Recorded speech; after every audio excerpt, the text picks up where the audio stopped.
That is Ronnie Ochoro, Winnie Nyadinga from the 100 Million campaign, and then Rishi Pelipari from the Global Students Forum.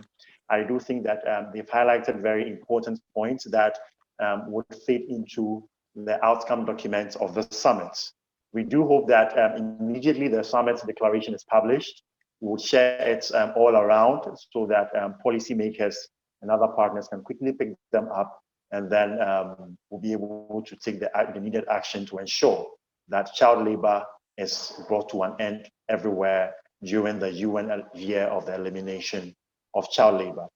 Now, quickly, as we bring the summit to a close, we are having our final session before the closing remarks. Now, this final session is basically going to collect some parliamentary messages from a member of parliament across the African continent, and then we'll proceed to the closing remarks.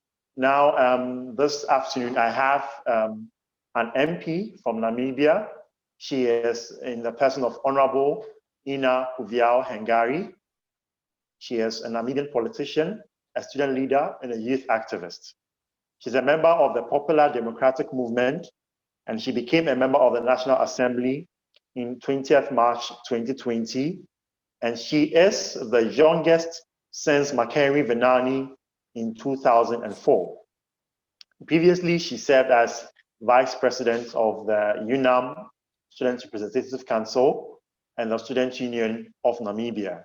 Currently, she serves as the Secretary General of the Young Democrat Union of Africa, and she's also the Shadow Minister for Youth, Sports, and Employment Creation in her country, Namibia. Ladies and gentlemen, let's welcome Honorable Ina Kuviao Hengari as she gives her message. Honorable, you have the floor. Thank you very much, Samuel, and good afternoon to you all. Permit me to firstly thank the organizers of the summit, the leadership of the All African Students Union, and distinguished guests, panelists that we've had over the last 2 days, since yesterday, partners in the drive against ending child labor on the African continent. Now, as introduced, my name is Ina Hengari. I am from Namibia. I'm a member of parliament here.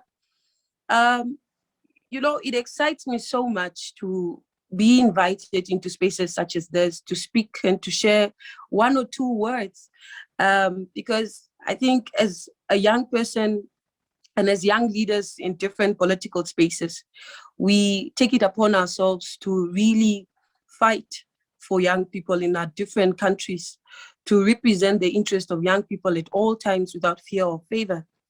Now, when I was approached and when I was asked to speak at this very important event, and further told that this year's theme is Act, Inspire, and Scale Up, giving a fair share to end child labor, I was particularly excited, not because of the drive against, not just because of the drive against child labor, but because so many of us in our different African countries have this experience. Many of us, of course, experience child labor in our different countries. We see young people being exploited in different ways, really, many of whom rely on this labor to make ends meet, not just for themselves as individuals, but also for their families. Now, I think over the last 2 days, yesterday I popped in and we were speaking about, I think I joined a session where it was a breakout session where a speaker was talking about social protection and how that is the responsibility of government.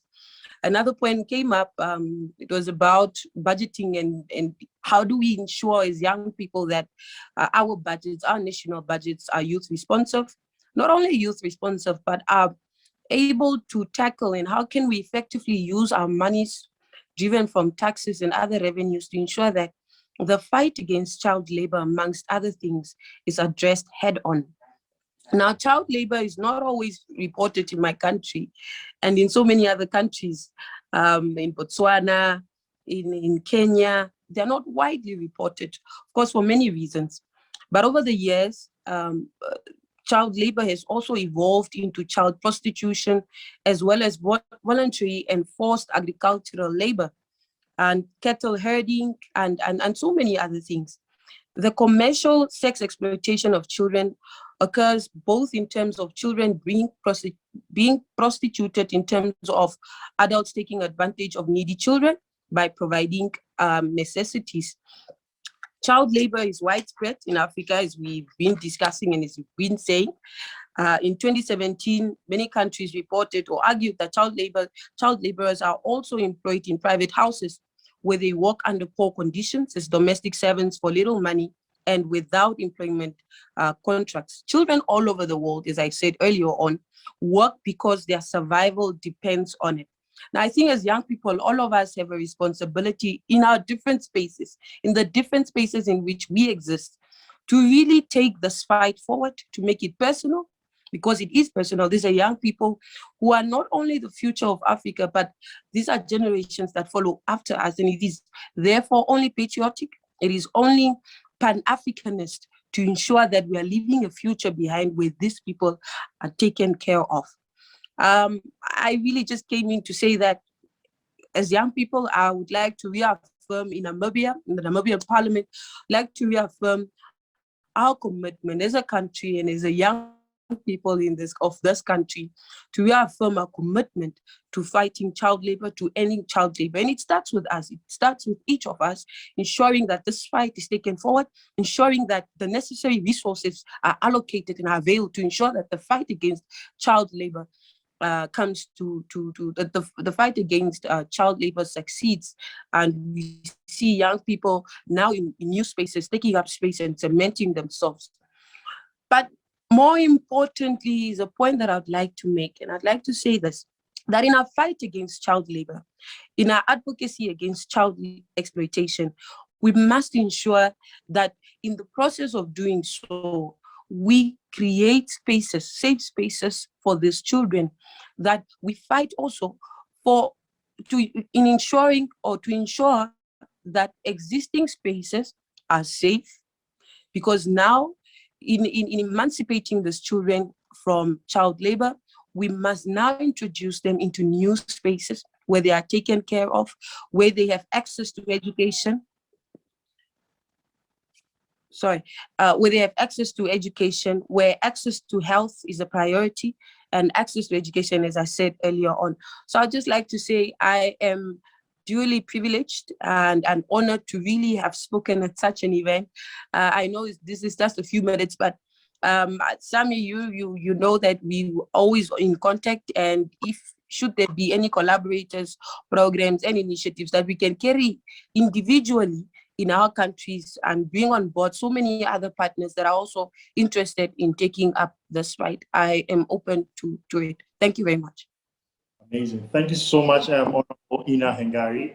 I think that you shared very important insights that we should really, especially in the sense that, I mean, this is a fight that young people should really own it, especially as we are going to and act on behalf of our fellow young people. So thank you so much for making time to share these very important words with us. And of course, we'll be very happy to reach out to you.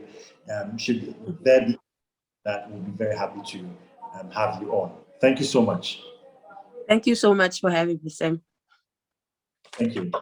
All right, so ladies and gentlemen, thank you so much once again for joining us on the last session of the Africa Students and Youth Summit, the 10th edition.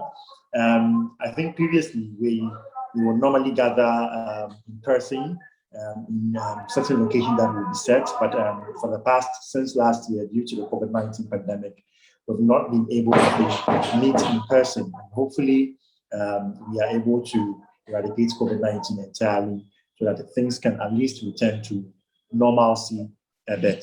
So once again, thank you so much, Honorable, and we'll go on ahead to do the closing session of the summit. But before that comes up, I quickly want to mention the speakers that we've had since yesterday, who have been thoroughly amazing to bring to the fore the issues that have been our headache concerning how children are being exploited and how their futures are basically being stolen away from them. So I'll start by mentioning our very own Dr. Kailash Satyarthi, who has been leading on the campaign to ensure that children have a fair share, that is a fair share to bring an end to child labor. Dr. Kailash Satyarthi, the Nobel Peace Prize laureate. And also Mr. Solomon Tesfa Mariam, Mr. Nicolas Diher, Ms. Angel Imbutia, the Secretary General and the Secretary for Gender and International Relations at the All Africa Students Union, Mr. Ankit Tripathi, Ms. Kira Bo, Mr. David Archer, Ms. Nerima Wako, Mr. Hugh McLean, Mr. Michael Obri Ejay, Mr. Samuel Panti, and our Honorable Ina Hengari, Mr. Guang Cho Chan, UNESCO, Honorable Millie Odiambo, Ms. Queensley Debbie, Mr. Papakojo Bochio, Mr. Amar Alao, Ms. Irabna Ahoy, Professor Goski Alabi, Ms. Shaharazad Abualile, Mr. Ashley Funye, Ms. Shereen Omondi, Mr. Martin Tetenate, Mr. Francis Foley, Mr. Andrews Adukwe Tego, Ms. Veronica Jiagu, Mr. Prosper Sabi, Ms. Joyce Nyame, Mr. Isubuga Geoffrey, Mr. Edmond Akotobamfo, and then Dr. Vasugondin, Ms. Esinam Amuzu, Mr. Seme Rudanga, Mr. Ronnie Ochoro, Dr. Amina Ali, Mr. Giuseppe Lepari, Ms. Winnie Nyandinga, and then last but not the least, Honorable Lawrence Saziso Kwankwa. So, thank you very much to all of our amazing speakers who have contributed a quota in ensuring that we are able to digest the issue of child labor and how we can collectively work together to ensure that we are able to bring child labor to an end totally. Now, once again, I want to, on behalf of the Secretary General and the leadership of the All Africa Students Union, I extend our warmest gratitude to all of you for making time to be part of the 10th Africa Students and Youth Summit, and also to our audience, we say thank you so much for also coming on board to share your insights and to ensure that we have a good summit that will not only just be talk, but will proffer solutions that will be necessary in ensuring that we are able to bring an end to child labor everywhere and not only on the African continent. So once again, we are grateful for making the time to be with us and to join student and youth voices across Africa to bring an end to child labor through the Africa Student and Youth Summit. Thank you so much once again. My name has been Samuel Saswa Dontain, the Programs Officer for Tertiary Education at the All Africa Student Union. Thank you so much, and we wish you all the best.